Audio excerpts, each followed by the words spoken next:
రండి. దేవుని యొక్క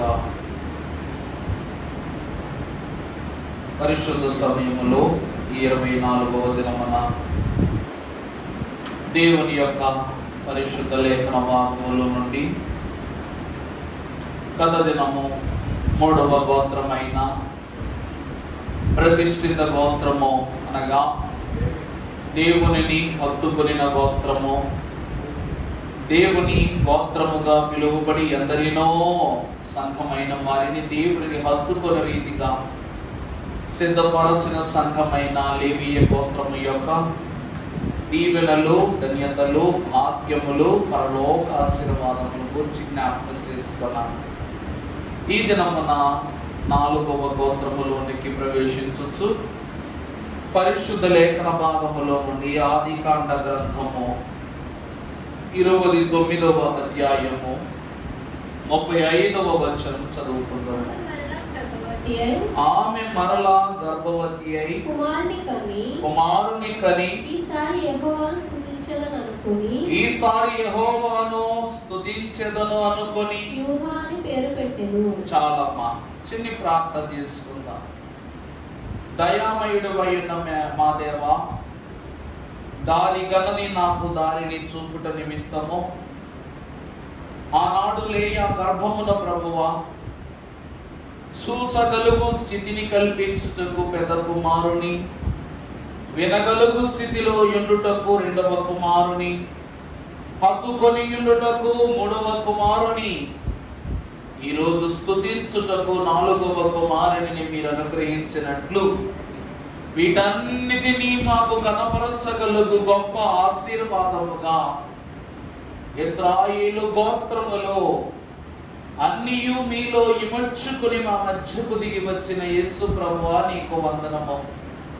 ఈ దినమున నాయనా ఈ వాక్యము ద్వారా నేను స్తుతించగలుగు గొప్ప ధన్యత మా ఎల్లరకును దయచేయమని ఈ 4వ గోత్రమై ఉన్న యూదా గోత్రము సింహమై ఉన్న నీ యొక్క పరిశుద్ధ గోత్రము యొక్క చరిత్రలో పరిశుద్ధ తలాంతులను మర్మాలను మాకు బయలుపరచమని మా మధ్యకు దిగి వచ్చిన పరిశుద్ధుడు మహోన్నతుడైన యేసు నామమున వేడుకొనుచు ప్రార్థిస్తున్నాము తండ్రి, ఆమేన్.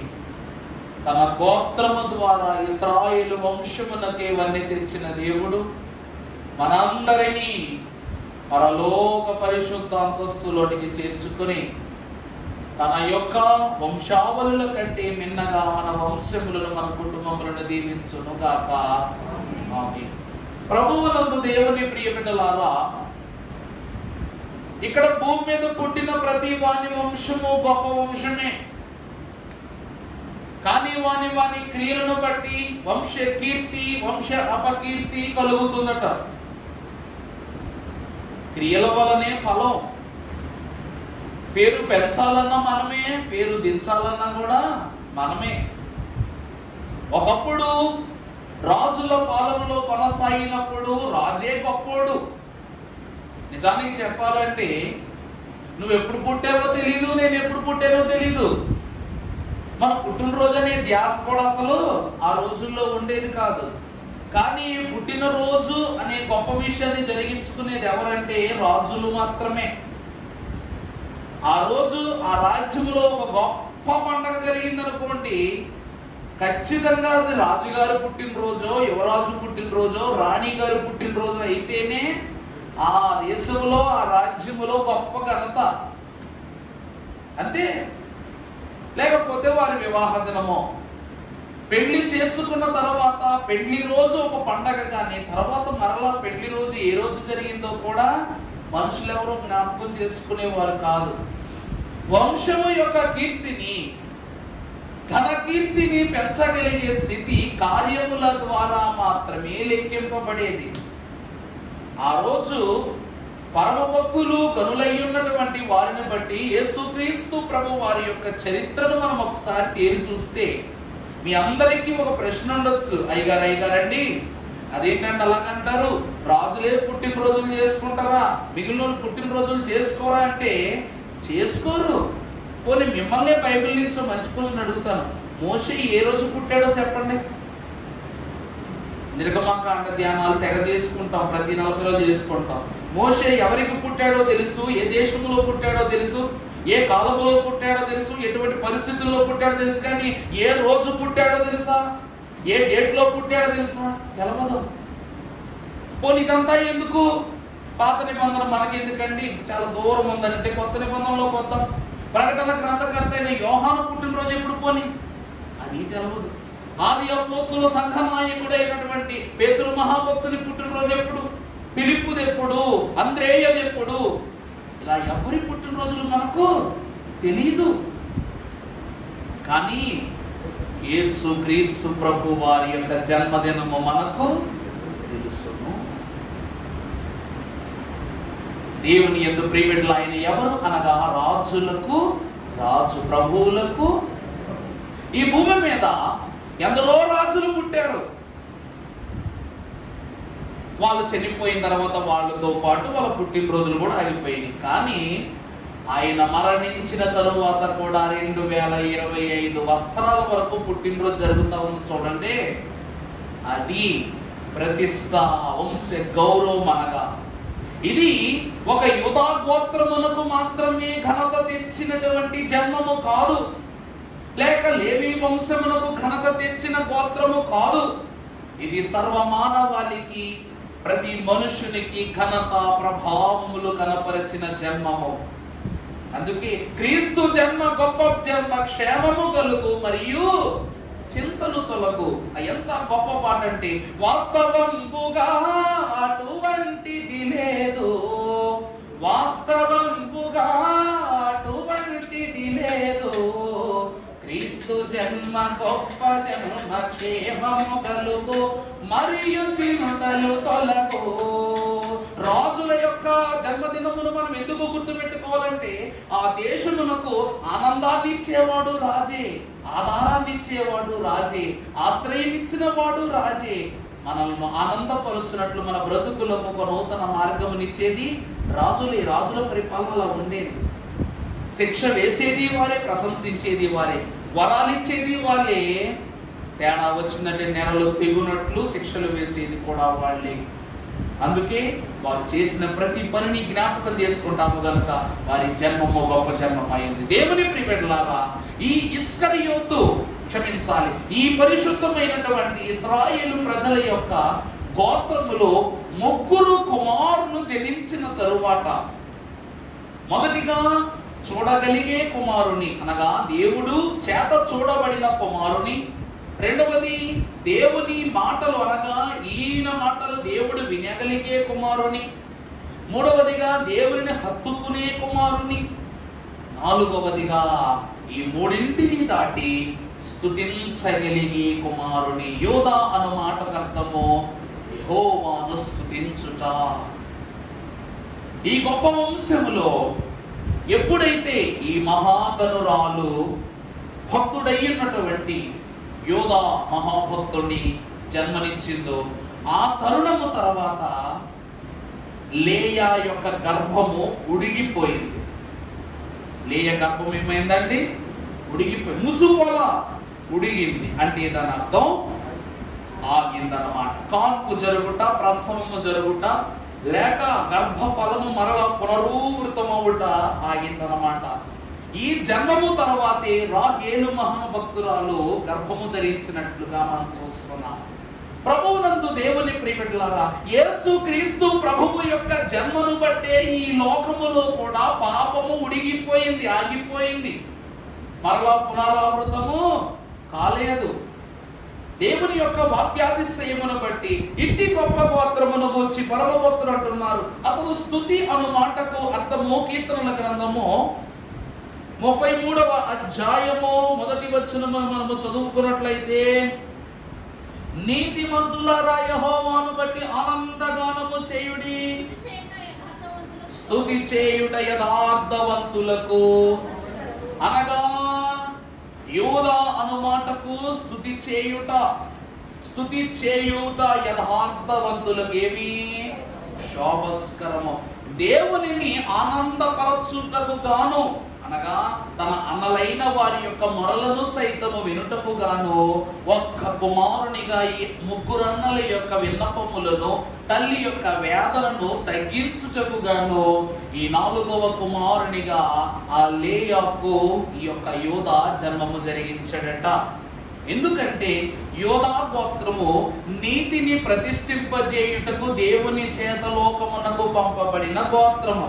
యేసుక్రీస్తు ప్రభును మనం బట్టి చూస్తే మీరు అనవచ్చు, అయ్యగారు యోధా గోత్రములో తప్పిదములు చేసిన వారు లేరా, తప్పిదములోకి సాగిన వారు లేరా, ప్రోత్సహించిన వారు లేరా అంటే ఉన్నారు. కానీ ఎక్కడ తప్పిదములు జరిగినవో అక్కడే నీతి న్యాయములను ప్రస్తాపన చేసే దేవుడు వారి యొక్క ఔన్నత్యాన్ని స్థిరపరిచాడు. మనమే తప్పు చేసి మనమే సరిదిద్దుకుంటే జీవితములో ఒక ఉన్నతమైన అంతస్తును తప్పు తెలుసుకున్నట. యోధా గోత్రము ఎంతో పౌరుషము కలిగిన గోత్రం. ప్రతి దానిలోనూ ముందుండటము యోధా గోత్రానికి ఉన్న ప్రత్యేకత. యుద్ధమైనా సై అంటారు, స్తుతన్నా సై అంటారు. అందుకే అంతటి గొప్ప స్తుతిమంతులైనటువంటి వారిని గురించి అంటూ ఉంది, స్తుతి చేయుట యథార్థవంతులకు, వీరు స్తుతి చేయుటలో ప్రథమ అంతస్తులో ఉన్న కుమారులు గనుక దేవుని కృపను బట్టి వీరిని ప్రథమ స్థానములో దేవుడు ఉంచాడట. వాక్యములో మనము కాస్త ముందుకు వెళ్ళినట్లయితే 38వ అధ్యాయము ఆదికాండము 26వ వచనం చదువుకున్నట్లయితే, ఆదికాండం 38వ అధ్యాయం 26వ వచనం చదవమా. యోధా వాటిని గుర్తుపట్టి నేను నా కుమారుడైన ఆమెకు నేను ఇయ్యలేదు, ఆమె నాకంటే నీతిమంతురాలని చెప్పి మరి ఎప్పుడు ఆమెను అతను కూడలేదు. దేవుని యందు ప్రియబిడ్డలారా, యూదా వంశమునకు ఉన్న గొప్ప అంతస్తు ఏమిటంటే, ఈరోజు మనం ప్రార్థన చేసుకుంటున్నప్పుడు మన ప్రార్థనే గొప్ప, పక్కలు ఒప్పుకోవడానికి ఇష్టపడం. మనం నిజంగా మనం అందరం భక్తిపరులమే. భక్తుడు ఎప్పుడూ కూడా ఇతరుని భక్తులను ఒప్పుకోడు. కానీ అది ఎప్పుడు రుజువు అవుతుందంటే ప్రభువు సన్నిధిలో తీర్పు జరుగు సమయములో. కానీ యోధా గోత్రం అంటేనే స్తుతి చేసే గోత్రం. కానీ తన గోత్రములో స్తుతి చేసే అంతస్తు ఉందని భావించిన యోధా తన కోడల యొక్క విషయంలో పొరపాటు చేశాడు. ఆ పొరపాటుని తను ఏం చేస్తున్నాడంట, ఒప్పుకుంటున్నాడంటే దేవుని ఎదుట, బెబ్బే నేనంతటి గనుడను కాను, నా కోడలు గనురాలు అని చెప్తున్నాడంట. వాక్యంలో కొంచెం ముందుకు వెళ్తే 37వ అధ్యాయం చూడమ్మా, 26వ వచనం మనం చదువుకున్నట్లయితే అక్కడ ఒక మాట ఉంటుంది. యూదా మనము మన సహోదరుని చంపి వాని మరణమును దాచిపెట్టినందున ఏం ప్రయోజనం. చాలమ్మా, చాలు.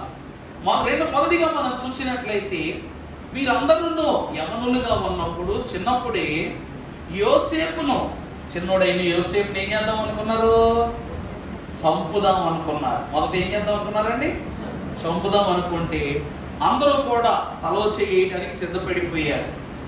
కానీ భక్తుడు ఘనుడు దేవునిని స్తుతించుటకు ఏర్పాటు చేయబడిన పరిశుద్ధ గోత్రమైన యోధా నుండి మాత్రం యోధా గోత్రము వారు ముందుకు రాలేదట. కారణం ఏమిటంటే దేవుడు అన్నీ చూస్తున్నాడు. దేవుడు ఏం చేస్తున్నాడండి, అన్నిటినీ చూస్తున్నాడు. అసలు మన తమ్ముడిని మనం ఎందుకు చంపాలి? ఆనాడు ధర్మశాస్త్రాన్ని మరలా జ్ఞాపకం చేస్తున్నాడు అన్నదమ్ములకి. ఏమిటంటే ఆనాడు తన ప్రియ సహోదరుడైనటువంటి హేబేలును చంపటాన్ని బట్టే దేవుడు ఆనాటి రక్తపు సాక్ష్యాన్ని గురించి ఆనాడు కయోనుకు ఘోర శాపాన్ని ఇచ్చాడు. ఈరోజు మన సహోదరుని చంపి అట్టి శాపము మన 11 మంది అన్నదమ్ములైనటువంటి వారు పంచుకొనవలెనా, ఎందుకు మన సహోదరుని మనము చంపవద్దు అని నీతిమంతుడుగా తన యొక్క క్రమాన్ని, తన యొక్క మాటను బయలుపరుస్తూ ఉన్నాడు. మనం మన తమ్ముడిని ఎందుకు చంపాలి? తర్వాత చదువు కంటిన్యూ చేయి. ఈ ఇష్మాయేలీలకు వారిని ఏం చేద్దాం, అమ్మివేయుడము రండి. వాడు మన సహోదరుడు, మన రక్త సంబంధి కదా. చేయరాదు. చాలండి. దేవుని ప్రియబిడ్డలారా, వారిని ఇష్మాయేలీలైనటువంటి వారికి అమ్మకము చేద్దామని సలహా ఇచ్చినది యోధా గోత్రమే. ఒకవేళ ఆ సలహాయే ఇవ్వకపోయి ఉంటే అతడు ఐగుప్తుకు చేరేవాడా? పొతీఫరు భార్య చేత అతడు వేదన పొంది తన నీతిని తను రుజువు చేసుకోకుండా ఉండేవాడా? చెరసాలలో ఉన్నటువంటి యోసేపును కూర్చి ఫరో తెలుసుకుని తన గల భావమును చెప్పటానికి అతన్ని రప్పించుకోకుండా ఉండేవాడా? ఆ యొక్క గొప్ప భావాన్ని బోధించటాన్ని బట్టి ఐగుప్తు కరువు తీరకుండా ఉండేదా? అతడు ఆ దేశమునకి ప్రధానమంత్రి కాకుండా ఉండేవాడు. మనము తెలిసి చేసినా తెలియక చేసినా కొన్ని విషయాలు తప్పైపోతాయి, కానీ కొన్ని విషయాలు చాలా గొప్ప విషయాలుగా మార్చబడుతూ ఉంటాయి. అర్థమైందన్నమాట. ఇతడిని చంపటము కన్నా అమ్మి వేయటమే శ్రేయస్కరము. ఎందుకంటే మన రక్తాన్ని మనమే చంపుకోవడం ఏంటి? మన రక్తాన్ని మనమే చంపుకోవడం ఏంటి? ప్రభునందు దేవుని ప్రియబిడ్డలారా, వీరు తన సహోదరుని పలానా ఎంత సొమ్ముకు అమ్మేద్దామని, వాళ్ళు కూడా తన తమ్ముని దేనికి అమ్మేశారు? వెండికే కదా అమ్మేసింది. వెండికే కదా. ఎంతమ్మా? 20 తులముల వెండికి అమ్మేశారు. వెండికి అమ్మేశారు. యూదా అనే సలహాదారునిగా ఉండి తన సహోదరుని 20 తులముల వెండికి అమ్మాడు కనుక అదే కాలములో యూదా గోత్రమునకు సింహముగా జన్మించిన యేసుక్రీస్తు ప్రభువును అదే పేరు కలిగిన యూదా 30 వెండి నాణాలకి అమ్మేశాడు. ఒకవేళ చంపుండుంటే, ఏమండి, ఒకవేళ అన్నలతో కలిసి చంపుండుంటే అదే ప్రభువు కూడా జరుగుండరు కదా. తన స్వంత వారే తనను వెన్నుపోటు పొడుచుండేవారా కదా. మనం చేసేది మనకు జరుగుతుంది, అది ప్రభువుకైనా కూడా జరుగుద్ది. అర్థమైందండి. తిట్టినను మరల వారిని తిట్టడాయను, కొట్టినను మరల వారిని కొట్టడాయను, తన్ను జంపు జనుల ఎడల దయను చూపెను, చెన్నుగా దొంగను రక్షింప తన చేయిని చాపెను. ప్రభువునందు దేవుని ప్రియబిడ్డలారా, నిజముగా మనం మాట్లాడుకున్నట్లయితే ఐగుప్తు దేశములో కరువులు బాధలతో వేదన పడినటువంటి అన్నదమ్ములలో యోధా కూడా ఉన్నాడు కదా. ఉన్నాడా లేదండి? తమ్ముడు ఆకలేస్తుందయ్యా, కడుపు రగులుతుంది నాయన, కాస్తంత అన్నం పెట్టు అని ఆ చిన్ని తమ్ముడి దగ్గరికి వచ్చి చెయ్యి చాపెడిగిన అన్నలలో యోధా కూడా ఉన్నాడు. అలాగే ప్రభువు ఎదుట కూడా ఆ యొక్క వెండి నాణాలు విసిరి కొట్టి ఎండ కట్టబడినటువంటి పాపదేహముతో ప్రభు యొద్దకు చేరలేని దుస్థితిలో కూడా ఎవరు ఉండిపోయారంట? ఇస్కరియోతు యోధా ఉండిపోయాడు. దేవుని వాక్యం సెలవిస్తుంది, కీడుకు ప్రతి కీడు చెయ్యరాదు. కీడుకు నువ్వేం చేయకూడదు. కొట్టారని కొట్టావో, తిట్టారని తిట్టావో, ఏదో అన్నారని అన్నావో, నీకు వానికి ఏం తేడా అని చెప్పండి. ఈ లోకమున మన శత్రువుకు మనం వేయగలిగే గొప్ప శిక్ష ఏంటో తెలుసా? వాడిని వదిలేయటమే. ఎందుకంటే జీవితమే పెద్ద గుణపాఠం మనిషికి. ఆషామాషి గుణపాఠం చెప్పదంట జీవితం.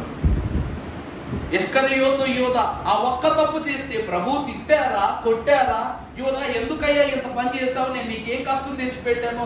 అందరికీ ముద్ద పెట్టినట్టు నీకు ముద్ద పెట్టా, అందరికీ పోత చెప్పినట్టు నీకు పోత చెప్పా, నేను కొట్టానా, తిట్టానా, ఏమైనా అన్నానా? నాకెందుకయ్యా ఇంత కష్టం తెచ్చాను? ప్రభువు నోరు తెచ్చాక మాట్లాడారా అనలా. కానీ కీర్తనాకారుడు యోధాకు దేవుడు మౌనముగా ఉండుట వలన యోధాకి ఎన్ని కష్టాలు కలిగినాయో, అతను చనిపోయి బతికిపోయాడు అనుకుంటాం, కానీ అతడు చేసిన పని వల్ల తన వంశమంతా జీవిత కాలం ఏమైపోయింది?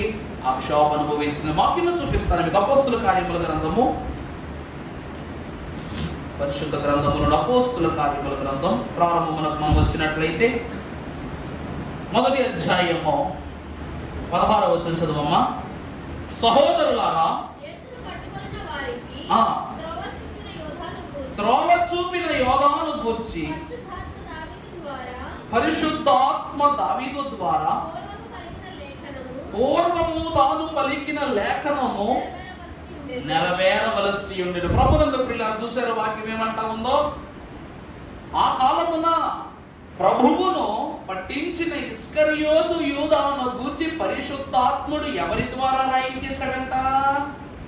దావీదు ద్వారా రాయించినట్టంటే దావీదు కుమారుడైన యేసుక్రీస్తు ప్రభువుకు కలగబోవు శోధనా పరిమితులు, ద్రోహ క్రియలు ఎవరు ఆనాడే గ్రహించారు అంటే పరిశుద్ధాత్మ అభిషేకము గల దావీదుకి అభిషేకం ఉంది కదండి. పరిశుద్ధాత్మ నాటి నుండి యెహోవా ఆత్మ దావీదు మీదకు బలముగా దిగి వచ్చింది. ఆత్మ సంపూర్ణుడు ఆయనకు ఆనాడేగా అవగాహనంపైందట. అవగాహనంపై తన యొక్క మాటలు తెలియజేస్తాడు. ఎక్కడనగా 109వ దావీదు కీర్తనల గ్రంథము 109వ అధ్యాయము మనం ఒకసారి చూసినట్లయితే పరిశుద్ధుడు ప్రభు అంటున్నారు. 8వ వచనం చదువుతుంది, 7 నుంచి చదువు. వాడు విమర్శలోనికి తేబడినప్పుడు దోషి అని తీర్పు పొందుదునుగాక, వాని ప్రార్థన పాపమైపోవును గాక. చూసారా మాటలు ఎలా రాస్తున్నాయి అక్కడ? యూదా విమర్శలోనికి తేబడ్డాడు లేదా? శిష్యులందరూ కానివానిగా చూశారు. లోకమంతా ఈ రోజు కానివానిగా చూస్తుంది. విమర్శలోనికి తేబడ్డాడు. రెండవది, తన ప్రార్థన అంతా పాపమైపోయింది. ప్రభు దగ్గరికి వెళ్ళగలిగాడా? చెప్పుకోగలిగాడా? ఏడవగలిగాడా? ఆలయంలోనికి కాసులు విసిరి కొట్టగలిగాడు కానీ ప్రభు ఎదురు నాయన క్షమించు అని వేడుకోలేకపోయాడు. ఆ భాగ్యం పేదలకు కలిగింది కదా, ఈయన కలగలా. రెండవది చూసినట్లయితే తర్వాత వాని జీవిత దినములు ఏమైపోయాయి?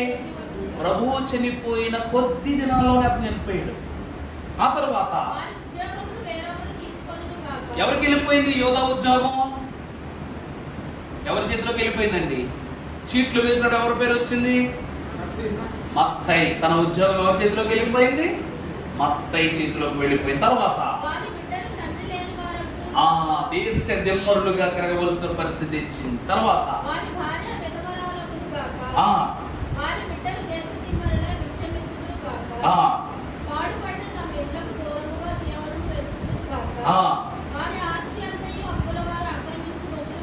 ప్రభు దగ్గర ఉన్నంత కాలం బోల్డ్ అంత బంగారం. ఇదిగోండి, ఇక్కడ 2 జోబులు, ఇక్కడ 2 జోబులు వెనకలేదులే. ఇలాగా బోల్డ్ ఇస్కరియోతు యోధా కుటుంబీకులకు లేక ఆయా ప్రాంత వాసులకు ఒక 10 కేజీలు 20 కేజీలు సామాన్లు ఇచ్చామనుకోండి, పప్పులు ఉప్పులు అవన్నీ జోబులు పెట్టుకుని తెచ్చేసుకోవచ్చు. అంత దృఢంగా ఉండేవి బట్టలు, అన్ని జోబులు ఉండేవంట. ప్రభువుకు విశ్వాసులు జరిగిన మేలును బట్టి ధారాళంగా కానుకలు ఇచ్చేస్తుంటే యోధా ఎవరు? ప్రభు కోశాధికారి కదా. ఆ కానుకలన్నీ తీసుకుని జాగ్రత్తగా దాచుకునేవాడు. అది కాక ఏం చేశారంట? బోల్డ్ అంత సొమ్ము దాచుకోవడమే కాదు, ఎందుకంటే ప్రభువు బోల్డ్ అని సముద్ర ప్రయాణాలు చేశారు, పలు ప్రాంతాలకు వెళ్ళారు. మరి సువార్తలన్నింటికి డబ్బులు ఎక్కడివి? శిష్యులకు భోజనం పెట్టడం, ప్రయాణాలు చేయటం. ఏమయ్యా, నేను పలానా అవతలకి సువార్త చెప్పడానికి వెళ్తున్నాను, నీ కారు నాకు కాస్తంత ఫ్రీగా ఇవ్వండి. ఎవరిస్తారు ఈ రోజుల్లో? ఆ రోజుల్లో కూడా ఎవరి వల్ల, ఎవరి పని వాళ్ళది, ఎవరి వ్యాపారము వాళ్ళది. ప్రభువుకు ఇచ్చినటువంటి సొమ్మునంతటిని అలా ఖర్చు పెట్టేవాడంటే ఇస్కరియోతు యోధా. అంత సొమ్ము ఏమైపోయింది? తన ఆస్తి పాస్తులన్నీ లోకములో ఉన్న వాళ్ళందరూ పనిచేసుకున్నారు. తర్వాత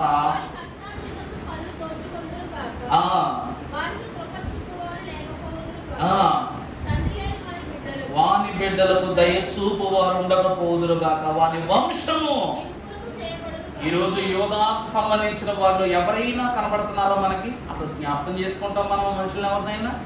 లేని తన వంశమును గురించి ఎవరము మాట్లాడుకోము. కావలం దేవుడు శూన్యములోనిగా వంశాన్ని ఎత్తేసాడు కాబట్టి వచ్చు తరమునందు వారి పేరేమైపోయింది? యోధాతోనే చివరు. ఈరోజు ఇంకెవరు మాట్లాడుకోరు యోధా తర్వాత. యోధా బెత్లెహేము గురించి ఎవరు మాట్లాడుకో. తర్వాత అది ఎవరి వాడు చేసిన తప్పు ఏంటండి? 30 నాణేలకు అమ్మాడు, అంతే కదా. 30 నాణేలకు అమ్మేశాడు, అంతే కదా. ఆ చిన్న పనికి చూసారా, ఒక నాణ్యాలకు ప్రభువు నమ్మితేనే ఇన్ని శాపాలు అనుభవిస్తున్నాడే. ఒకవేళ పొడి చేసి ఉన్నట్టు ఏంటి పరిస్థితి?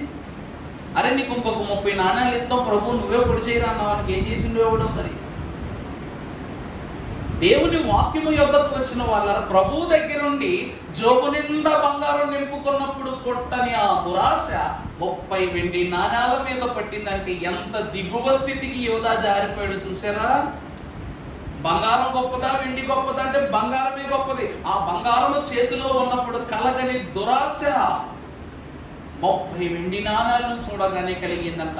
మనుషులు ఎప్పుడైతే లోకములోనికి పాపములోనికి వెళ్ళిపోతారో అప్పుడు కళ్ళ ముందు కనబడే ప్రతి వస్తువు కూడా ఎంత గొప్పగా ఉంటదంట. ఈరోజు చూడండి, ఉదాహరణకి కొంతమంది ఉంటారు 30-40 లక్షలు పెట్టి వాచీలు కొంటారు. తెలుసా మీకు? 30-40 లక్షలు పెట్టి వాచీలు కొంటారు. 60-70 వేలకు బట్టలు కొంటారు. కోటీశ్వర్లు. వివరం అంత లేదులేండి, నాకు అంత లేదు. అంటే వాక్యాన్ని బట్టి కాదు, లోకపు తీరు చెప్తున్నాను. బంగారము విలువైనది. ఇప్పుడు 30 లక్షలు పెట్టిన వాచి కొన్నావు, ఈ వాచి పట్టుకెళ్ళి మార్వాడి కొట్లో తాకట్టు పెడతాడు, తీసుకుంటాడా? 30 లక్షలు అని చెప్పినాడు, తీసుకుని నమ్మడం వాడికి అనవసరం అంటాడు. అదే ఒక చిన్ని ఉంగరం పట్టుకెళ్ళి అయ్యా నాకు కొంచెం డబ్బులు ఉండే తాకట్టు పెడితే ఇస్తారు అంటే దేవుని యందు నిలబడిన విశ్వాసికి ఏది విలువైందో ఏది విలువైందిగా తెలియాలి. ఈరోజు యోధా గోత్రము దేవుని యొక్క ప్రసిద్ధిలో ఎందుకింత విలువైనదైందంటే మొదట తన కోడలు చేసినటువంటి స్తుతి తన స్తుతి కన్నా గొప్పదని తన పొరపాటును ఒప్పుకుని దిద్దుకున్నాడు కనుక యోధా ప్రసిద్ధి చెందిన గోత్రము. రెండవదిగా తన తమ్ముని యొక్క రక్తము నేల చెందకూడదు, దేవుని దృష్టికి వారు దోషులు కాకూడదని నమ్మికతో తన అన్నలైన వారిని తమ్ముళ్ళైన వారిని ఒప్పించి తన సహోదరుడైనటువంటి వాని ప్రాణమును నిలబెట్టడాన్ని బట్టి యోధాగనుడు. దేవుని యందు ప్రియబిడ్డలారా, స్తుతి చేయుట యథార్థవంతులకు అంతస్తు ఉంది కాబట్టి మంచి చెడుల యొక్క వివరాన్ని తేల్చి చెప్పగలుగుతున్న భక్తులుగా మనం వాక్యములో కొంచెం ముందుకు వెళితే ఈ దేశంలో ఈ గోత్రమును ఇంగ్లీష్ లో ఏమని పిలుస్తారంటే ద రాయల్ ట్రైబ్ అని పిలుస్తారు. అంటే రాజరికముతో నింపబడినటువంటి గోత్రము. వీరి యొక్క మాటలో గాని పనిలో గాని నేతృత్వములో దాతృత్వములో కూడా రాజవంశీకుల యొక్క ఘనత కనబడింది. అర్థమైందండి? పుట్టుకతో రాజు పెరుగుడుతో రాజు కాదు. ఈ లోకములో రాజరికం అనేటువంటిది నడతను బట్టి వస్తుంది. యేసు క్రీస్తు ప్రభువారు పశువులతో పుట్టలో పుట్టిన రాజుల చేత ఘనత పొందుకున్నారు. ఆయన పసిబాలునిగా ఉన్నప్పుడు ఆలయములో బోధ చేస్తుంటే ఆయన గొప్ప లేవీయునిగా గుర్తించారు. ఆ తదుపరి కాలము తర్వాత బాప్తిస్మం అందుకున్నప్పుడు లోక పాపములను మోసుకొని పోవు దేవుని కుమారునిగా బాప్తిస్మమును గుర్తించుకున్నారు. ఆ తరువాత దేవుని యొక్క పరిచర్యలో మెల్కీసెదెకు కంటే గొప్ప ప్రధాన యాజకత్వస్తును గమనించి లేవి వంశమునకనే వన్నీ తెచ్చిన అంతస్తులో ప్రభు అంగీ వేసుకొనటువంటి గొప్ప యాజకుడు యేసుక్రీస్తు ప్రభు. ప్రత్యక్ష గుడారములోనికి వెళ్ళి ధూపము వెయ్యకుండా గాని పరలోక పరిశుద్ధమైన గొర్రెపిల్ల అర్పణలు చేయకుండా గాని ఈ లోకానికి పాప విముక్తిని అందించిన పరిశుద్ధుడు యేసుక్రీస్తు ప్రభు. ఇలా ఒకరిని చెప్పాలా రెండని చెప్పాలా? ఆయన మనుషునిగా పుట్టి మనుషునిగా జీవించి మృతి పొంది పునరుద్ధానమును పొంది ఆరోహణమై మరలా తిరిగి వస్తానని చెప్పి లోకమునకు పరలోక గవని యొక్క ప్రాముఖ్యతను తెలియచేయటాన్ని బట్టే ఈ వంశము రాజుల వంశముగా మార్చబడింది. అందుకే ప్రభువు యోధా గోత్రపు యొక్క సింహముగా పిలువబడుతూ ఉన్నారు. మనము వాక్యములో కాస్త ముందుకు వెళదాం. పరిశుద్ధ గ్రంథముల నుండి ఇట్లాంటి గనుడైనటువంటి యోధాకు యాకోబు కొన్ని ప్రాముఖ్యమైన దీవెనలను ఆశీర్వాదములను ఇస్తూ ఉన్నాడు. లేఖన భాగములు ఆదికాండం 49వ అధ్యాయము 8వ వచనం చదువుకుందాము. అమ్మా, యూదా నీ సహోదరులైన వారు నిన్ను స్తుతిస్తారు. నీ చెయ్యి నీ శత్రువుల యొక్క మెడ మీద వండును. నీ తండ్రి యొక్క కుమారులు నీ వెనక నీ ఎదుటనే వారు సాగిలపడుదురు. నా కుమారుడా, నీవు కట్టిన దానిని అనగా నీవు పట్టిన దానిని చదువు. సింహము వలె గర్జించు, సింహము వలె నీవు గర్జించు. ఆడసింహము వలెను, ఆ అతడు కాళ్ళు పుడుచుకొని పండుకొనెను. చాలమ్మా, దేవునికి మహిమ కలుగును గాక. పరిశుద్ధులకు దేవుని ప్రియబిడ్డలారా, యోధాకు తానిస్తున్నటువంటి దీవెనలు ఏమిటంటే, యోధా నీ అన్నదమ్ములు నిన్ను స్తుతిస్తారు, ఆ స్థితిలో నువ్వు ఉంటావు. రెండవది, నీ శత్రువుల పీక మీద అనగా మెడ మీద, కంఠము మీద నీ చెయ్యి ఎప్పుడు ఉండుద్ది, నీ ఖడ్గం ఎప్పుడు ఉండుద్ది. మూడవది, నీ అన్నలైనటువంటి వారు నువ్వు ఆ అంటే ఆ, ఊ అంటే ఓ, ఏ విషయములోనైనా నీ ఎదురు సాగిలు పడతారు, నీ మాట దాటిపోసుమా అని అంటున్నాడు. ఎందుకు తండ్రి ఇంత గొప్ప ఆశీర్వాదాలను యోధాకు ఇచ్చుచున్నాడంటే, యోధా గోత్రము వెన్నుచూపని గోత్రము. యోధా గోత్రం ఏ గోత్రం అండి? వెన్నుచూపని. ఇందాకని చెప్పాను, రాజు. యూదులంటే ఎవరండి? రాజులు. వీరి వెనకాలే రాజు యాజకుడిని ఏర్పరచుకుంటాడు. యాజకుడిని బట్టి సర్వసమాజం ఏర్పరచబడింది. దేవుని కృపను బట్టి యూదులైనటువంటి వారిలో ఘనకీర్తి సంపాదించుకున్న పరిశుద్ధుడైన దేవదేవుడు తన ఏర్పాటులో యూదా వంశము యొక్క ప్రసిద్ధిని యాకోబు ఆశీర్వాదములతో ఆరంభించాడు. వీరు ఎలాగైతే తండ్రి యొద్ద నుండి ఇన్ని ఆశీర్వాదాలు పొందుకున్నారో, ప్రత్యక్ష గుడారపు నిర్మాణము విషయములో కూడా మోషే యొద్ద నుండి అవే దినమ దీవెనలు పొందుకున్నారంట. వాక్యములో చదువుకున్నట్లయితే యెహోషువ గ్రంథము 18వ అధ్యాయం ప్రారంభ వచనం చదువుకున్నట్లయితే, యెహోషువ గ్రంథం 18వ ఆ దేశమును వారు స్వాధీనపరచుకున్న తరువాత షీలోహునకు వారు కూడి వచ్చి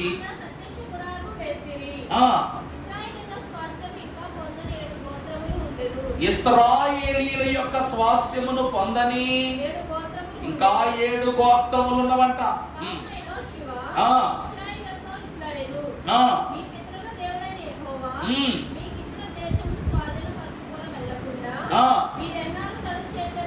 చాలండి. ప్రభువునందు దేవుని ప్రియబిడ్డలారా, ఎప్పుడైతే యెహోషువ యొక్క నేతృత్వంలో సర్వ సమాజమును వారు గెలుచుచు ప్రాముఖ్యమైనటువంటి సమరభేరిని మోగిస్తూ గొప్ప ఔదార్యమున దేవునికి ఘనకీర్తిగా సంపాదిస్తున్నారో, అలా సంపాదించినటువంటి వారు మొదట సీనాయి పర్వతము యొక్క ప్రత్యక్ష గుడారము యొక్క నిర్మాణాన్ని పరిపూర్ణత చేసి, ఆ స్థలము నుండి యెహోషువ నాయకత్వములో షీలోహు అనే ప్రాంతానికి వీరు చేర్చబడి అక్కడ ప్రత్యక్ష గుడారాన్ని వేసుకున్నారట. ప్రత్యక్ష గుడారాన్ని ఏం చేశారండి? యెహోషువ కాలంలో షీలోహు అనేటువంటి ప్రాంతములోనికి వారు వెళ్ళి దిగి అక్కడ ఆ ఏర్పాటు చేసుకున్నారట. షీలోహు అను పదమునకు అర్థము శాంతి, సమాధానము. ఎన్నో జయములను పొందుకున్న తరువాత శాంతిని, సమాధానమును నెలకొల్పుతూ దేవుని యొక్క ప్రత్యక్ష గుడారాన్ని అక్కడ నిర్మాణము చేశారు పరమభక్తులు. అప్పుడు ఈ మహాఘనులైనటువంటి వారి యొక్క జయములో 7 గోత్రాలు భాగస్వామ్యులు కాలేదట. ఆ 7 గోత్రాల తర్వాత మనం జ్ఞాపకం చేసుకుందాం. అందులో షిమియోను గోత్రం కూడా ఒకటి చెప్తూ ఉన్నా. ఆ గోత్రములో గోత్రం షిమియోను గోత్రం, రూబేన్ కూడా ఉంది. లేవీయులు ఎలాగైనా యోధా వారి వెనువెంటనే ఉన్నారు కాబట్టి వారు ఈ లెక్కలోనికి రారు, విడగొట్టబడిన వారుగా రారు. ఉదాహరణ మన వాక్యంలో చూస్తాం. సొలొమోను కుమారుడైనటువంటి రెహబాము ఏం చేస్తాడు? యెరోబాముతో చేతులు కలిపి దేవుని యొక్క మందిరములో కొనుక్కు ప్రతిగా మరొక మందిరాన్ని కట్టిస్తాడు. దానికి దాను గోత్రం సహాయం చేస్తుంది. దాను గోత్రం ఏం చేస్తుందండి? సహాయం చేసి మేముంటాం, మీ వెనకాల మేము ఏర్పాటు చేస్తామని చెప్పి వాళ్ళే ఒక ప్రత్యక్ష గుడారాన్ని కట్టేస్తారు, వాళ్ళే ఒక ఆలయాన్ని కట్టేస్తారు. కట్టి లేవీయుల దగ్గరికి వచ్చి, అయ్యా మేము ఇదిగో ఒక మందిరాన్ని ఏర్పాటు చేసుకున్నాం, ఇంకా యెరూషలేము మందిరం మాకు వద్దు, మీరు ఈ అహరోను కుటుంబము ఇక్కడ ప్రభువునకు ధూపము వేయటానికి ఈ ఆలయానికి రండి అని పిలవగానే లేవీయులు అంటారు, దేవుడు మాకిచ్చిన చోటు, దేవుడు మాకు ఇచ్చిన బాధ్యత ఇక్కడే, మేము ఇక్కడ నుండి కదిలి రామంటే యూదులు, లేవీయులు తప్ప మిగిలిన గోత్రాలన్నీ కూడా ఇక్కడ వచ్చేస్తాయి. ఆ పనిని బట్టి బలిపీఠము మీదే యెరోబాముకు దేవుని యొక్క శక్తి చూపించి చెయ్యంతా కూడా ఎలా మార్చేస్తాడు? చచ్చుబడిపోయేలా చేసేస్తాడు దేవుడు. ఇలా ఉన్న చెయ్యి రబ్బర్లాగా ఇలా దిగిపోద్ది అనమాట. ఇంకా చలనము లేకుండా ఇప్పుడు బలిపీఠం మీద చేయబెడతాడు, దేవునికి వ్యతిరేకంగా చేసే పని. అలాగున 7 గోత్రాలు ప్రత్యక్ష గుడారం యొక్క నిర్మాణమైన తరువాత ఈ ప్రయాణములు 7 గోత్రాలు విడిపోయినాయి అంట. మరి యోధా గోత్రము ఎందుకు దేవుని విషయములు ఎంత గొప్పగా ఉందంటే ఇందాక చెప్పాను కదా, అన్నిట్లోనూ యూదులు ముందురే, అన్నిట్లోనూ ముందే. ఉదయకాలము లేవగానే మనం ఏం చేస్తాం? మంచము దిగగానే మొదట మోకాళ్ళుని మన తండ్రిని తలంచుకోవాలనుకుంటాం. ఈ యూదులు ఏం చేసేవారంటే, మేము ఉదయం లేచి లేవగానే ఇలాగా మన ఇంటి కట్టిన తీగానే, ఇంటి మెయిన్ డోర్ ఇలా తీగానే మాకు ఎవరు కనబడాలి? ప్రభువే కనబడాలని యోధా గోత్రము వారు వారి యొక్క గుడారాలన్నీ కూడా ప్రత్యక్ష గుడారం ఎదురుగా వేసుకున్నారంట. పొద్దున్నే మేము గుడారం కట్టిన తీగనే మాకు ఎవరు కనబడాలి?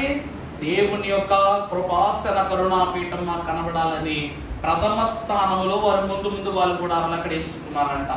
మొదటి నైవేద్యాన్ని అర్పణ చేసేది కూడా యూదులే.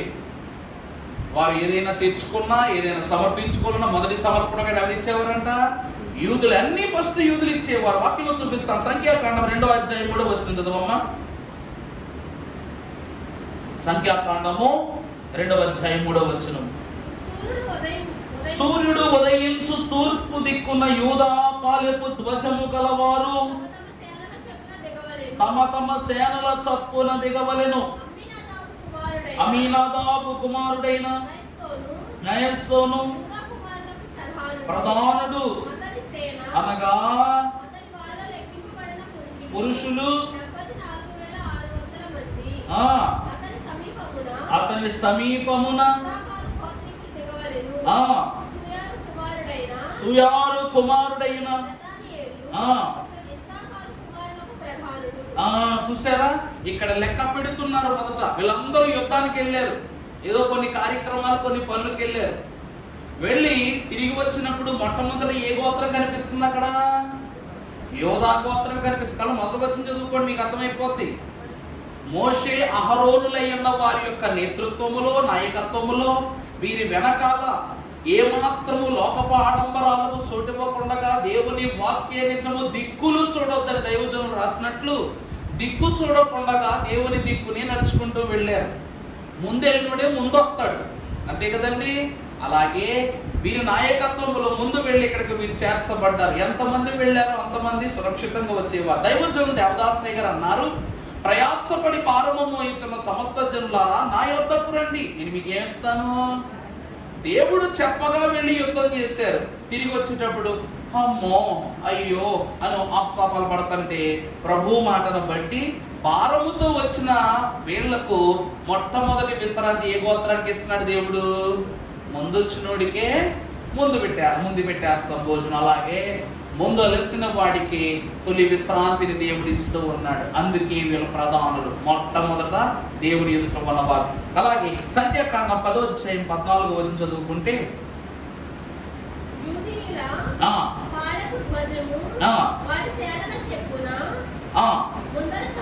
ముందర సాగెను అమీనాదాబు కుమారుడైన నయస్సోను.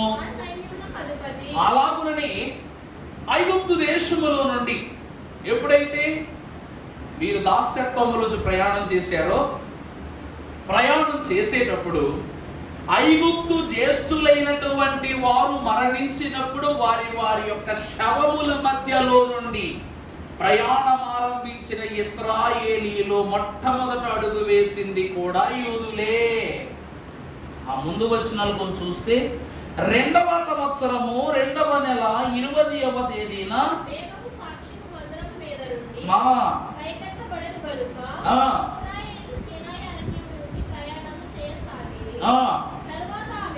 మేఘము నిలిచెను. మాటలను బట్టి వారే మొదట ప్రయాణము చేసి యూదీయులు పాలెపు ధ్వజము వారి సేనల చొప్పున ముందరే వారు సాగిన. మొదట ఎప్పుడు మోషే అహరోనులు నడిస్తే వాళ్ళ వెనకాల వీళ్ళు గమ్మున. ఈరోజు నాయకుని వెనక వచ్చేటువంటి తొలి సేనను బట్టి వెనకాలకు ధైర్యం వస్తుంది. యూదులు ఇశ్రాయేలు జనాంగము యొక్క ధైర్యము. అయ్యా ఎవరిద్దరు? అవునా, లేవీలు వాళ్ళ వెనకాల దేవుడు ఉన్నాడు. మరి మన వెనకాల ఎవరు ఉన్నారంటే కదా బాధ అంతా. మోషే కర్ర ఇచ్చాడు దేవుడు, అహరోన్కి కర్ర ఇచ్చాడు, మరి యూదులకి ఏమి ఇచ్చాడు? ఏమన్నా నిజమా కాదా? మోషేకు దేవుని కర్ర ఇచ్చాడు, మాట్లాడాడు కాబట్టి గుండె నిండా ధైర్యం ఉంది. అదే విషయంలో అహరోను కూడా బలపడుతుంది, అహరోను కూడా ధైర్యం ఉంది. ఫరో దాకా వెళ్ళి మాట్లాడిన గొప్పవాళ్ళు. మరి యూదులైన వాళ్ళలోంచి ఎవరో ఒకటి వెళ్ళి ఫరోతో మాట్లాడలేదు, ఒక ఐగుప్తీతో మాట్లాడింది లేదు. ఎప్పుడు వీళ్ళు ఆ మోషే అహరోనులు చూసారు, అప్పుడు వచ్చింది ధైర్యం. ఈరోజు ధైర్యవంతులను చూస్తే ఇప్పుడు మనం చీకట్లో నడుస్తున్నామమ్మా, ఓ బ్యాచీగా నడుస్తున్నాం అనుకుందాం. మనం అందరం చీకట్లో నడుస్తున్నాం. ఓ కార్యక్రమానికి, క్రిస్మస్ పండగకి ఒకప్పుడు అంతా నడుచుకుంటే అర్థమే కదా. క్రిస్మస్లకి దారిలో కరెంటు పోయింది. కరెంటు పోతే వెనకాల అన్నాను అనుకో నేను, అప్పుడు ఏమవుతారు? ఏమంటారు? దెయ్యములా గరిచాడు సాతాను గడు నోటికి వచ్చింది ఎడతారు. అలా గరిచినప్పుడు మన పక్కన ఉన్నాడు, రైట్ ఏసు రక్తం చేయమని పడిపోదా, ఏసు రక్తం చేయమని పడిపోతా అని అందరం ఓ మంచి పాట పాడుకుంటూ వెళ్ళిపోయామన్నది, జయము కీర్తనలు పాడుకుంటూ వెళ్ళిపోయామనుకోండి. అప్పుడు ఏమంటారు? ఒకడు ధైర్యాన్ని ఇచ్చాడు కాబట్టి వాడు వెనకాల మిగిలిన వాళ్ళందరికీ ఏమొచ్చింది? ధైర్యం వచ్చింది. ధైర్యముగా నుండుము ఓ విశ్వాసి, ధైర్యముగా. ధైర్యములో దేవుని ఆత్మతో స్తుతించి వచ్చిన శ్రమల యందు నువ్వు ఆనందించుము, నీవే అని నమ్మిక అని రాశారు. అది దేవుడిచ్చిన బలం. ఆ బలాన్ని తోటి ప్రజలైన వారికి స్థిరపరచినది మోషే అహరోనుల ద్వారా యోధా గోత్రమే. యూదులందరూ ఒకటే మాట మీద ఉంటారు, నువ్వే నేను వేరున్నట్టు ఉండరు. బలం అట్లాంటిది కాబట్టి దేవుని వాక్యముల ద్వారా. రెండవది ఐగుప్తు ప్రయాణములు పిడవిలు మోగుతే ఉన్నారు. మూడవ న్యాయాధిపతుల గ్రంథం ప్రారంభ అధ్యాయం 2వ వచనం. యెహోవా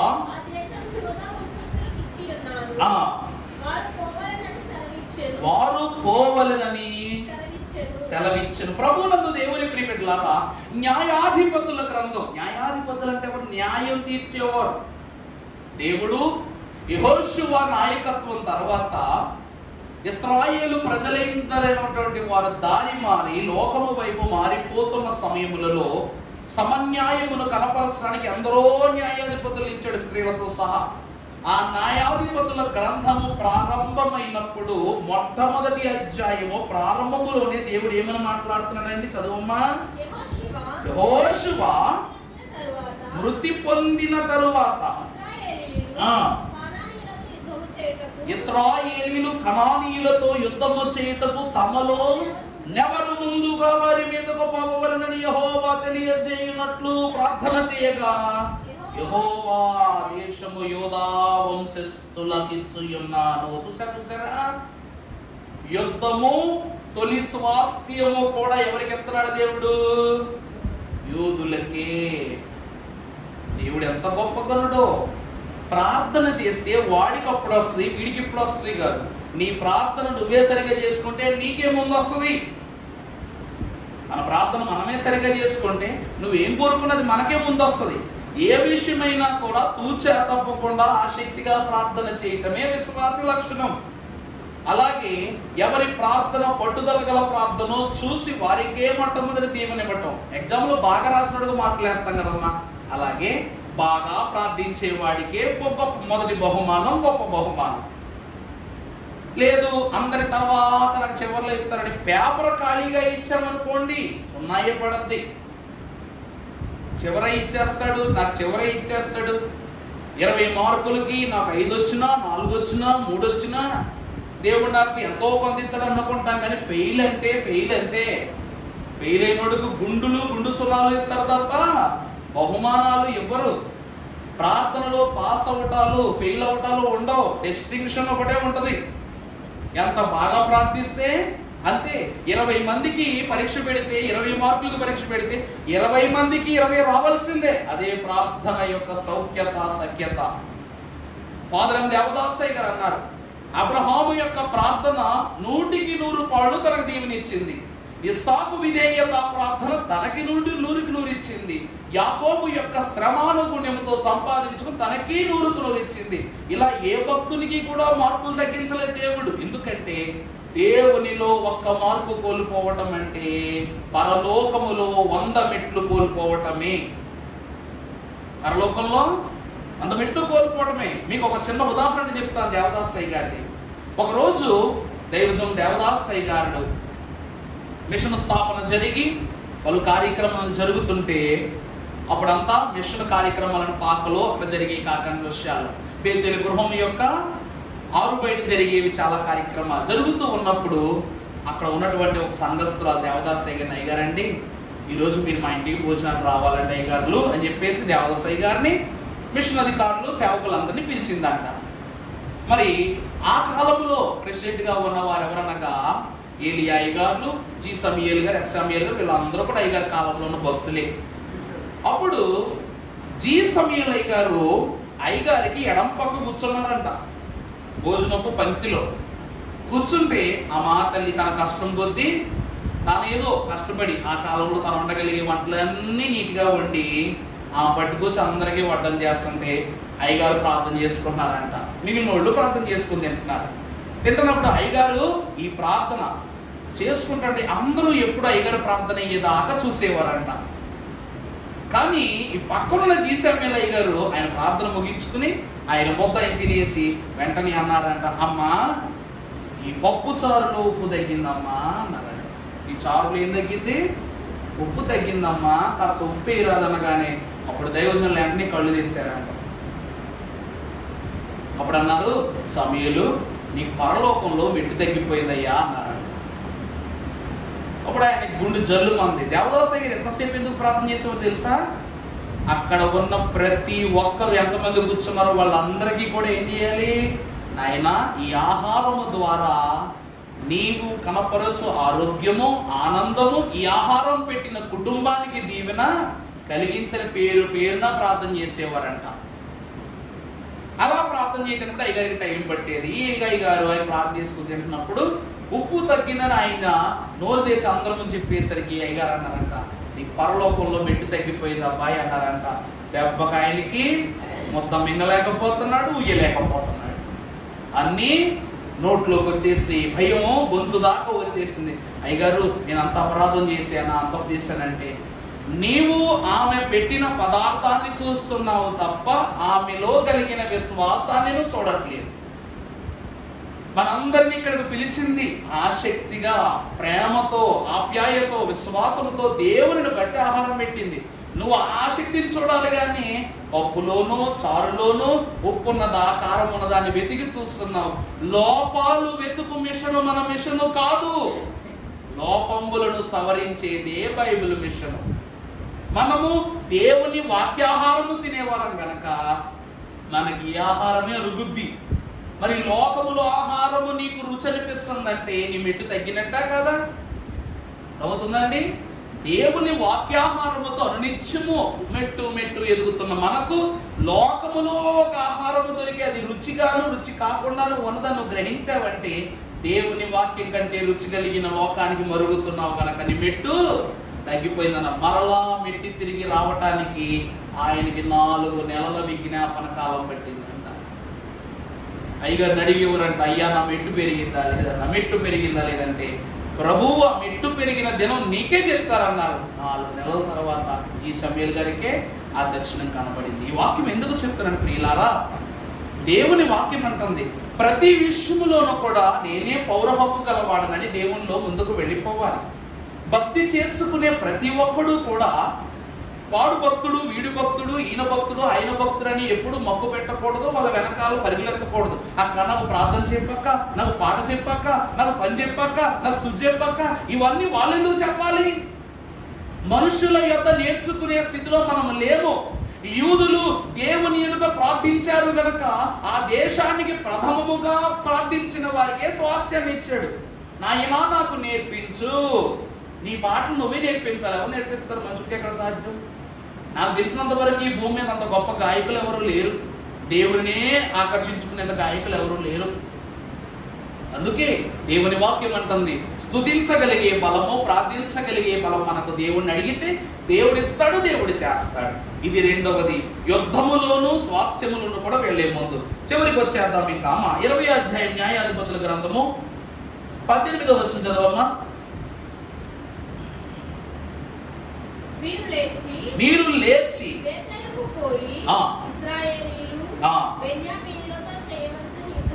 యుద్ధమునకు మాలో ఎవరు ముందు వెళ్ళవలెనని దేవుని యొద్ద మనవి చేసినప్పుడు యెహోవా యోధా వంశస్థులని ముందు వెళ్ళవలెనని దేవుడు సెలవిచ్చాడు. ఎంత ముందు చూపు గుణము, దేవునిలో ముందు వెళ్ళాలనే గుణం వీళ్ళు ఉంది కాబట్టి తండ్రి అయిన యాకోబు కూడా ఆదికాండం 49వ అధ్యాయము 9వ వచనములో వీరిని గురించి సెలవిస్తున్నాడు. ఒక అద్భుతమైనటువంటి మాట చదువమ్మా.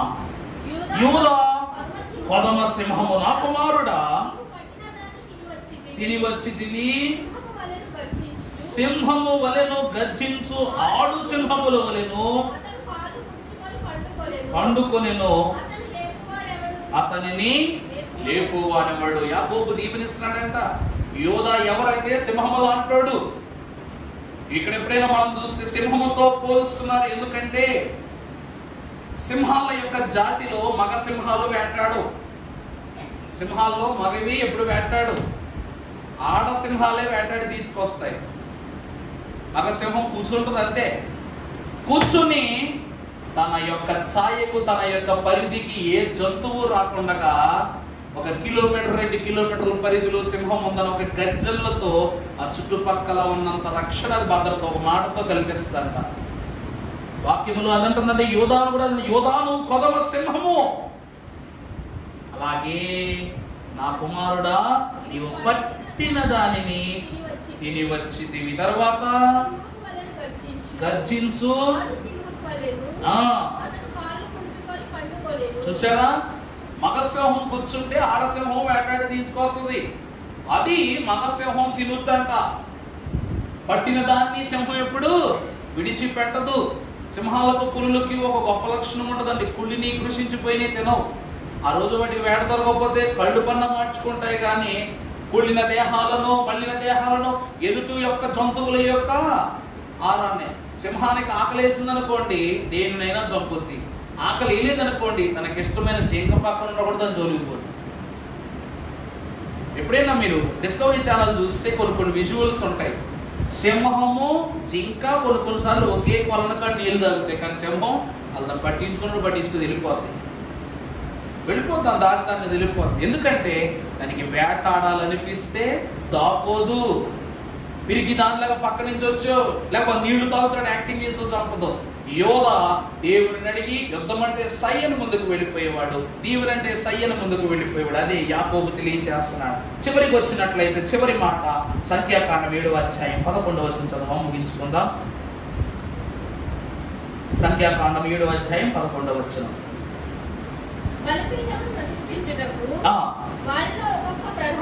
వారిలో ఒక్కొక్క ప్రధానుడు ఒక్కొక్క దినమున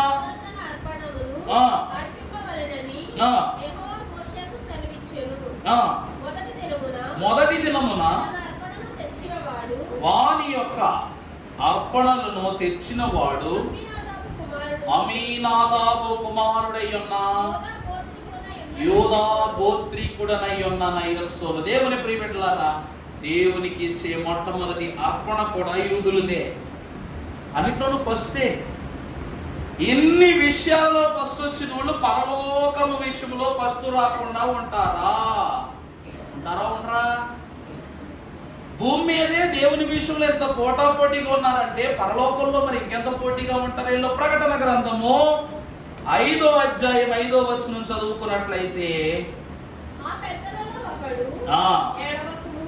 ఏడ్వకుము, ఇదిగో దావీదుకు చిగురై ఉంటూ ఉన్న యోధా గోత్రపు సింహము 7 ముద్రలను తీసి ఆ గ్రంథమును విప్పుటకై. చాలండి. ఇశ్రాయేలు గోత్రముల్లో 12 గోత్రాలు ఉన్నాయి. ముద్రలు గల గోత్రముల పుస్తకము పరలోక సన్నిధిలో ఉన్నప్పుడు ఈ 12 గోత్రాలలో ఏ గోత్రానికి కూడా ఆ ముద్రల పుస్తకాన్ని విప్పగలిగే ధైర్యము లేదట, శక్తి లేదట. ఆ మాట అర్థమవుతుందా? ఇప్పుడు నేను మీకు ఒక లెటర్ ఇస్తాను, లేకపోతే ఒక పురాతనమైన పుస్తకం ఇస్తాను. ఆ పుస్తకం ఇచ్చి, ఆ పుస్తకంలో ఒక దెయ్యాల కథ ఉంది, ఆ దెయ్యాల కథను మీరు చదివితే మీరు రాత్రి పడుకున్నప్పుడు ఆ దెయ్యం వచ్చి మిమ్మల్ని చంపేసుద్ది అని చెప్పా. ఇలాగ కొంతమందిని చంపేసింది అని చెప్తా. ఆ పుస్తకం చదువుతానన్న వాళ్ళు ఒకసారి చెయ్యొద్దండి. ఇజ్రాయేల్ చదివేస్తారంట. సర్లే ఖచ్చితంగా రీసెర్చ్ చేసి ఫస్ట్ మీకే ఇస్తా. వచ్చి సర్లే ఇజ్రాయేల్ గారు ఎలాగా 4 సంవత్సరాలు ఉంటారు, ఎందుకు బాధ పెడతాం, ఎందుకంటే ఆ దేవి వెళ్ళిపోయింది మిమ్మల్ని వదిలేసి. ఎందుకంటే దెయ్యంతో కూడా మీరు కాసేపు ముచ్చట పెడతారు అక్కడ కూర్చోబెట్టి, నా దెయ్యం బాగున్నావా బాగున్నావా అని ముచ్చట పెడతారు మీరు. నిజంగా చెప్పండి అమ్మా కదా. దానిపైన ఒక దెయ్యాల రాక్షస పుస్తకం లాగా ఉన్నదాన్ని పాతకాల పుస్తకం తీసుకొచ్చి అందులో ఉన్నటువంటి దెయ్యాలన్నీ కూడా మిమ్మల్ని హింసిస్తాయి, పీడిస్తాయి అన్నావు అనుకోండి. కాశ్మీరలో పుస్తకం ఉంటుందండు, నిజం ఒకసారి లైబ్రరీలో చూసా, దెయ్యంది. ఆ పుస్తకాన్ని చదివాం అనుకోండి, అందులో ఉన్న ప్రేతాత్మలన్నీ కూడా మనమే పడతాయి అని చెప్పేసి పుస్తకం రాసేవాడు సన్నాసుడు. ఆ పుస్తకం మీకు మనం చదువుతారా? పరలోకములో 28 తెగుళ్ళు, ముద్రలు, పాత్రల శ్రమలు తో కూడుకున్నటువంటి ఈ పుస్తకమును విప్పుటకు ఏ గోత్రము సాహసించటం లేదు. కానీ ఆ ముద్రలు విప్పుటకు యోధా గోత్రపు సింహమై ఉన్న యేసుక్రీస్తు ప్రభువే సమర్థుడు.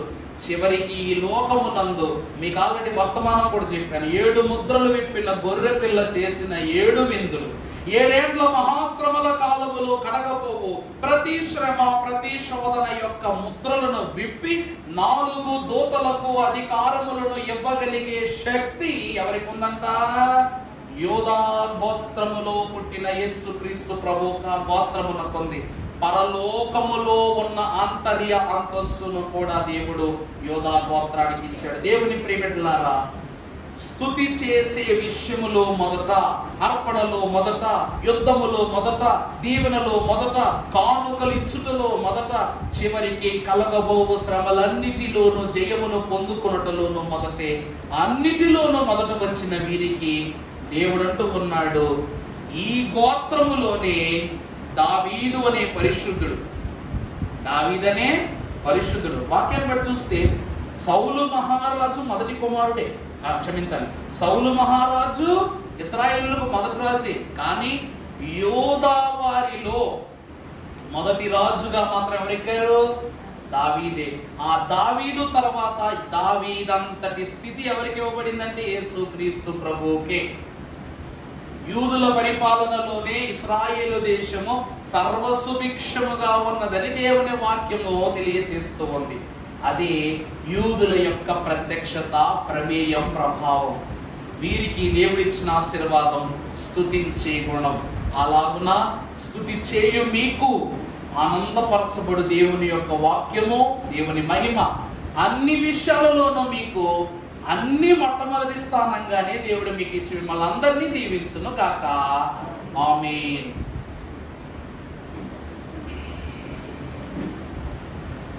నన్ను రక్షించు